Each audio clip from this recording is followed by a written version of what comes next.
Hey guys, welcome to the Daily Word Bible Study, a plain and simple book by book, chapter by chapter, and verse by verse study through the entire Bible. We are in Daniel chapter 9, and we are studying Daniel 70-week prophecy. This is one of the most fascinating prophecies. And again, I'm going to correct myself because I always say wherever I'm reading is most fascinating because to me the Word of God is just most fascinating. But Daniel's prophecy, the book of Daniel prophecy, is different than the other Old Testament prophecies. And I think that needs to be understood because I told you I'm going to do a slow crawl through this because I think it's just that important for us to understand. And Daniel gives us a good understanding, a good balanced understanding. Most of the Old Testament prophecies, starting with Amos, I believe, not Amos. Let me see which one it is because I always get this wrong here. Hosea and then Joel. So when we talk about the Old Testament prophecies, and the Old Testament, as you know, we're going through, and actually we're closer to the end of our first journey through the Bible. Okay, after Daniel, we will just, I think, have 3 books left, and then we would have complete. And of course, we're going to start over. Excuse me, we're going to start over. But so when we're in the last section of the Old Testament, which is the writings of the prophets. The writing of the prophets, it's divided into, and this is by scholars. So God did not make this division. Scholars did, translators did. When they arranged the books, the books, they arranged them. For the most part, what they have done, according to the sections, so they arranged them from the earliest books, earliest writings, to the last. Now, so for example, with the books of literature, Job, Proverbs, Songs of Solomon, Ecclesiastes, okay? Job is the earliest writings, okay? When you think about the historical narrative, then the first 5 books of the Bible, so Genesis, would be the earliest of the writings. Then you would go into Joshua, Judges, 1st and 2nd Samuel, and Kings, Chronicles, so forth. When we come to the writings of the prophets, so they're divided into 2 sections, what's called the minor and then the major prophets. And I said that is a designation that is given by the translators and the scholars. God did not make that. We studied these books chronologically. So we did not start with Isaiah. We actually started with Hosea, then Joel, then Amos. And I believe actually, if I'm not mistaken, depending on, I would have to look at my chart, which I'm not going to do. I thought Joel, one of the 2 was earlier than Hosea. But so we started with Hosea, Joel, Amos, Obadiah, Jonah, Micah, Nahum, then Habakkuk, then Zephaniah. The reason why we did that is because we wanted to give you the flavor of the timeline of prophecy, the word of the Lord. These books were before Isaiah, time-wise, and so when you go back, you see a different flavor, how God begins to warn Israel that they should turn from their sins. Now, in the arrangement of the minor prophets. If you start with Hosea as the earliest minor prophet, then you would end with Malachi. So Haggai, Zechariah, and Malachi. After Daniel, these are the last three books, by the way, they are post-Babylonian writings, okay? So that's why we haven't studied those books yet. I think we've studied all the rest of them. So then when we get to Habakkuk and then Zephaniah, which is around and a little probably between Isaiah and Jeremiah, then we went back to Isaiah, okay? We went back to Isaiah, which was about 120 years before the Babylonian exile. Then we come to Jeremiah, which was during the death of the nation. He was there during the death of the nation. Now, Ezekiel was actually Jeremiah, Ezekiel, and Daniel are around the same time as far as overlapping in time from the destruction of the nation. Ezekiel and Daniel then were contemporaries. They had already been deported. Okay? Now I'm saying this because what? The prophetic timeline is important here to understand. Okay? The prophetic timeline. Now, all of these prophets primarily prophesy concerning Israel. And that's important. So the basic elements of the prophecies are the warnings to Israel, warnings to turn from their sin, the prediction of their fall, the judgment that God is going to unleash on them because they don't turn from their sins. And then you have God's promise of restoration, or first bringing them back into the land after the exile, the restoration of Israel, the future exaltation of the nation of Israel. So those are the kind of components. Then you also have in these prophecies, some of them, the prophecies of the Messiah, the coming Messiah, the establishing of the kingdom of the Messiah, and then in some cases the future prophecies. Now, when we get to Daniel, however, Daniel gives us, it widens, gives a broader view of prophecy, of God's plan and purpose, and I may add, sovereignty over the nations. So that for the first time, what we have with Daniel is that God's sovereignty over the nations. And so we see this worldview because when we come to Daniel, remember in chapter 2, in chapter 2, in chapter 2, you know what? Let me see here. Did I do the right one here? In chapter, I'm wrong one. I'm going to come back. I'm trying to find this image here. I'll use this image. In chapter 2, you'll remember that we got this image. God gives Nebuchadnezzar this image. And of this image, it is a human statue. The interpretation of this was 5 kingdoms from the time of Nebuchadnezzar. 5 kingdoms. 5 world-dominating kingdoms, starting with Babylon as the head of gold, the Median Persians, the breastplate, and then the thighs of brass was the Grecian kingdom. And then the legs of iron was Rome, and then the feet of iron and clay is a yet coming kingdom. Now,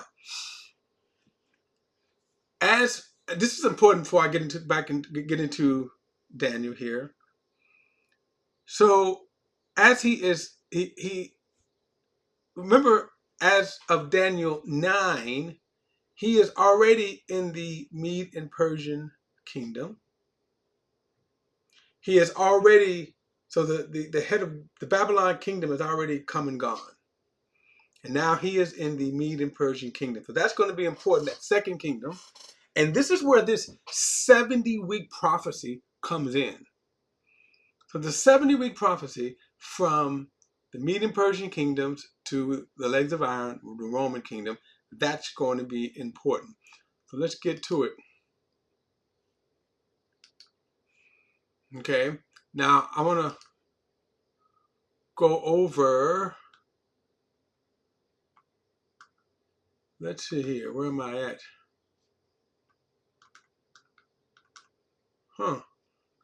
Took me a little while to get there.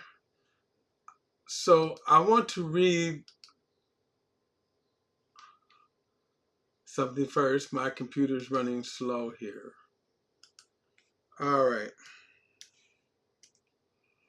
And then, of course, I'm going to go to Daniel chapter 9. So let me do this, pull this up while my computer is running slow. So I hopefully won't have to go to another one. So Daniel chapter 9. All right. I just want to read one statement here.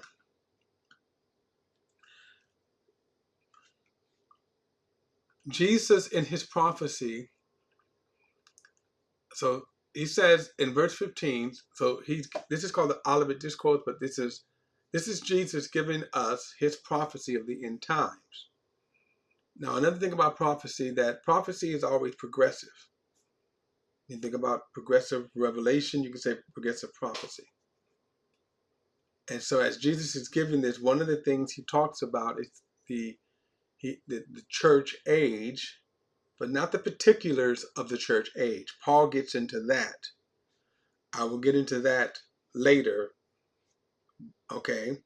Like I say, I'm going to spend a couple of videos on this, so I'll get to the church age. But the church age, you can see here in verse 14. So, and I'm saying that because what you have is in verse 14, then you're going to have a shift to verse 15. And in verse 14, Jesus says this good news of the kingdom will be proclaimed in what? All the world as a testimony to what? All nations. And then the end will come. Then he goes on to verse 15. So when you see the abomination that caused desolation spoken by the prophet Daniel standing in the holy place, and then he says, let the reader understand. Now, I want to go to Daniel because keep that phrase in mind. So when we go to Daniel,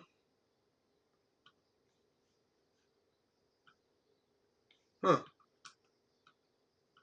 here we go. All right. So, skip down to verse 27. So we've covered this up until this point. We even started talking about the 70 weeks. Obviously, we're going to pick this up because I'm not going to get into it in this. Most of the time had gone for this particular study. So let's read it again. What I'm going to do is, I'll get into a deeper, go into this deeper, obviously in the next video. But a couple of things I can cover now. So within the remaining time. So verse 24 says 70 weeks are decreed about your people and your holy city to bring the rebellion to an end, to put a stop to sin, to wipe away iniquity, to seal up division, and to anoint the most holy place. So what I want to understand here is, what's important to understand is this prophecy itself that Jesus pointed to is about Jerusalem. You cannot fit the church in this prophecy. And so when we talk about prophecy, that's why I say it's important that you pay attention to details with prophecy. A lot of people think they can just kind of interject, prophecy. They do that with Matthew 24. and they inject the church into that prophecy, and you can't. Right? There's a lot of things you cannot interject into Matthew 24, and this is why. So when he says, so when you see the abomination that caused desolation spoken by the prophet Daniel, standing in the holy place, then let the reader understand. Then those in Judea. Now remember, he went from this good news being proclaimed in all the world, right, as a testimony to all nations, to those in Judea. So that's an important detail, because he points now to Daniel. He points to Daniel. So then he says 70 weeks. Now we said before, this term 70 weeks is a prophetic time table. This is a prophetic timetable. Okay, how do we come up with the 70 weeks? What is meant by 70 weeks? So is he talking about a 7-day period of time? No, he's talking about a 7-year period of time. Some translations will say 70 sevens or 70 sets of 7. But one of the ways we could come up with that, since I'm coming to the end, let me just do this. I think I want one way to show you how we come up with 70 weeks. So let's go to Ezekiel, and I believe I want chapter 4. Okay, so I'm going to show you one way, and I'm going to back it up with another way. So it's not the only way. But in Ezekiel chapter 4, let's start with verse 4. It says, now, you son of man, take a brick, set it in front of you, and draw the city of Jerusalem on it. Then lay siege against it, construct a siege wall, build a ramp, pitch military camps, and place a battering ramps against it on sides. Take an iron plate and set it up as an iron wall between yourself and the city. Turn your face towards it so that it is under siege, and besiege it. This will be a sign for the house of Israel. So I want you to understand the prophecy again. Most of the prophecy concerning is Israel. This verse 4 then says, then lie on your left side in the place and place the iniquity of the house of Israel on it. You will bear the iniquity for the number of days you lie on your side. For I have assigned you the years of the iniquity according to the number of days that you lie, 390 days. So you will bear the iniquity of the house of Israel. Okay, when you have completed these days, lie again, but on your right side and bear the iniquities of the house of Judah. I have assigned you 40 days, a day for each year. That's one way, if you think about the days totaling the years, okay, that's just one way. Now here's the other. So I want you to see this here, another way that we can kind of determine that 70 weeks or 1 week is a 7-year period of time. Look at the next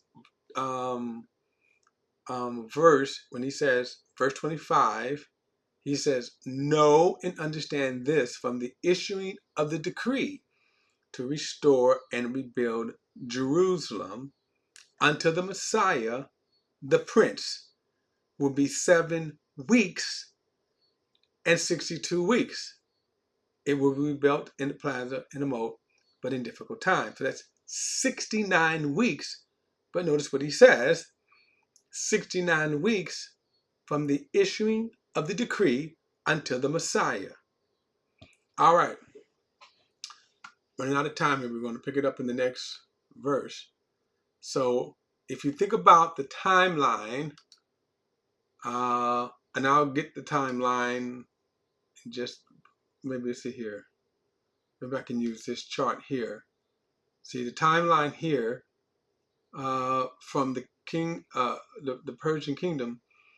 So around 539 BC, right there, this figure here, if I'm looking at the Persian king, So what I'm going to say is that that is about 490 years, somewhere around there, give or take. Now, we'll pick this up in the next video, obviously. All right, guys, don't forget to like and share this video and subscribe to BP, the Bible Perspective. And as always, if you have a thought or comment, add it to the comment section below. All comments are welcome, and I will see you in the next video. All right.